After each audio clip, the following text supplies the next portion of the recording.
Hello, my name is Carolyn and this is some of my story. I was 43 years old before I came to know Christ. Our family seldom attended church when I was growing up. However, my parents did their best to raise us with Christian values and a love for God. I always felt very connected to God in a spiritual sense, but I got most of my theology from movies like Ben-Hur, Ten Commandments, and The Robe. I came of age in the late 1960s and quickly embraced many of the new values of the time. I still had a strong moral code of sorts, but I had no firm foundation and I was easily deceived. I entered my fourth decade of life as a single divorced mother. I knew something was missing from my life, but none of my efforts filled the void. A friend of mine started attending a Saturday night service that was meeting in a Pentecostal church. It was very informal, and when I found out it included free coffee, I was sold. Over the next few weeks, I really enjoyed the atmosphere and the fellowship.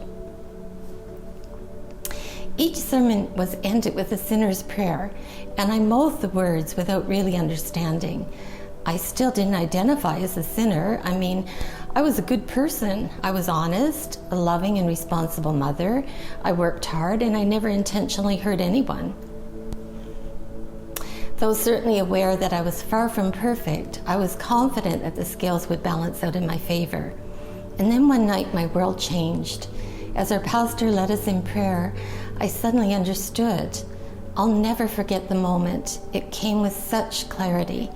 First, the sorrow when I comprehended my wretchedness, and then the joy of knowing I was forgiven. With tears flowing freely, I kind of floated around the church. Finally, I had a chance to talk to the pastor and truly pray to commit my life to Christ. In the days and weeks that followed, I had a sense of coming home. The wonder of being part of God's family was almost overwhelming. I realized how out of sync I had felt for many years, how I'd been looking for answers and a sense of belonging. I was being led this way and that with nothing to ground me. What freedom in knowing we can stand on His word, that He never changes, and that there is eternal security, and that I would never again be alone. About a year later, in 1994, I was baptized by full immersion at Millwood's Pentecostal Assembly in Edmonton. The Saturday night church was special for another reason as well. It was there that I met my husband, Del. 6 years ago, we moved from Edmonton to White Rock to be close to my elderly mom. We attended White Rock Baptist and plunged into many volunteer activities there.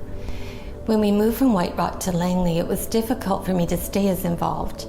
I'd given up my vehicle and Del was starting to work out of town frequently. I was able to handle the long bus ride for daytime events, but the life group we'd come to love was held on Thursday evenings, and I was often unable to attend.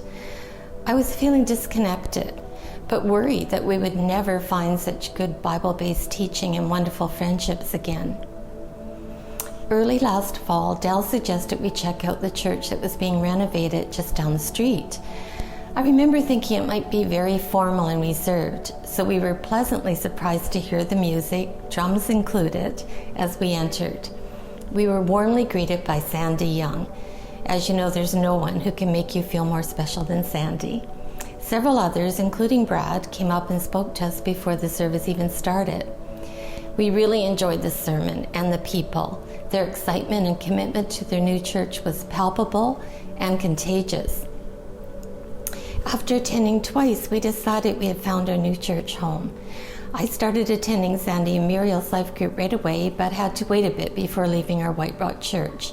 I'll let Del explain that part. Despite COVID arriving less than 3 months after we began to attend regularly, we have had incredible support from this church. It's been a really difficult year for me personally. 3 of my older siblings have passed away, 2 quite suddenly, none from COVID. Other situations came up that weighed heavily on us as well. Yet despite the limitations in gathering together in corporate worship, we've had so much love, prayer, and support from our new church family. Brad, Wally, Sandy, Muriel, Rose, Constance, and many others have reached out to us, encouraged us, and made our burdens lighter. We've enjoyed the online sermons tremendously and are confident that the teachings of this church are grounded firmly in the Word of God. We are absolutely delighted to become members of this church and hopefully to give back some of the love and care we have received from you.